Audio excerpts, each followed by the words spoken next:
Hey guys, what's up? Welcome back to Laffy Tunes. This is what he said. In 2018, Dan Schneider and Nickelodeon split up. Schneider was the most successful producer in children's television at the time, with a resume that included the creation and production of hit shows like iCarly, Drake and Josh Victorious, Kenan and Kel, The Henry Danger.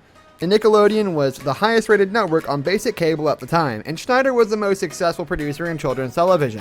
He spoke to the New York Times for the first time since breaking with Nickelodeon and hinted that he might be plotting a comeback. In the interview, Schneider defended his command style. He also said that he did not leave Nickelodeon on bad terms, but rather it's because of an exhausting time that necessitated the production of up to 50 episodes of shows each year.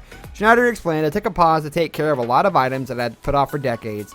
He's shed over 100 pounds since leaving, yet he still feels compelled to do something. I want anything I do next to be better than whatever I've done before." Schneider's departure was also discussed in greater depth throughout the interview. Internet remarks and videos recorded by online users prompted concerns regarding his contact with the children who appeared in his shows. Shots of bare feet in the concerts and sexual innuendo in some of the jokes were interpreted as evidence of something more sinister. Schneider told the New York Times that the posts were crazy, and he regretted how any untruth can be amplified by social media. He denied that any of his young boy actors were actually sexualized. "It was a very harmless comedy," he remarked. The probe by Viacom CBS came at the height of the Me Too movement's debut in 2018. According to the New York Times, the probe found no evidence of Schneider's sexual misbehavior. However, the investigation discovered charges that he was verbally abusive to co-workers on occasion, including tantrums and angry emails. His request for shoulder and neck massages, as well as his practice of messaging young performers outside of business hours, were noted by these interviewed for the study, who the Times did not identify.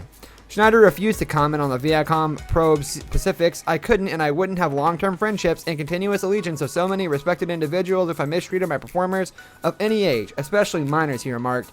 He went on to say that if some people found him tough, it was due to his high standards. He stated, "I'm always eager to defend creative ideas that I believe in." Schneider said she only engaged with fans online in very public ways and said that she never interacted with actors in any way, texting or otherwise.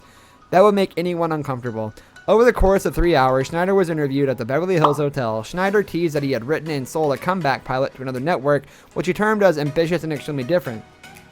Schneider stated that the new show will cater to a more mature audience. He's also stated that he's working on a pilot for children and their families at the same time. Schneider expressed no animosity toward Nickelodeon and wished the best to everyone involved in the current iCarly comeback on the network. Like. Okay. Oh my God. Try one more time. How Nickelodeon's Dan Schneider exerted abusive power. But let's return to Dan Schneider and the child abuse allegations made by Anonymous in 2011. What sparked the hacktivist group worry about possible mistreatment at Nickelodeon behind the scenes. Let's begin with Dan Schneider's bizarre children's foot obsession. It isn't illegal to have a foot fetish. When that fetish is extended to children, it becomes a problem. Take, for example, the Twitter account for Sam and Cat, one of Schneider's shows, which asked kids to send in images of their feet in 2013. Fans of the show did as they were told and sent in photos of their feet. Schneider had discussed young children's feet and toes on the social media before, and while this isn't necessarily a symptom of anything wrong, it isn't the first time. Schneider has been tweeting about his celebrities' feet and toes in mysterious and weird ways for years. He did things like upload images of young girls' toes and ask his followers to guess who they were. Dan Schneider's public show his foot fetish is hardly the kind of behavior you'd expect from someone who works with children on a regular basis.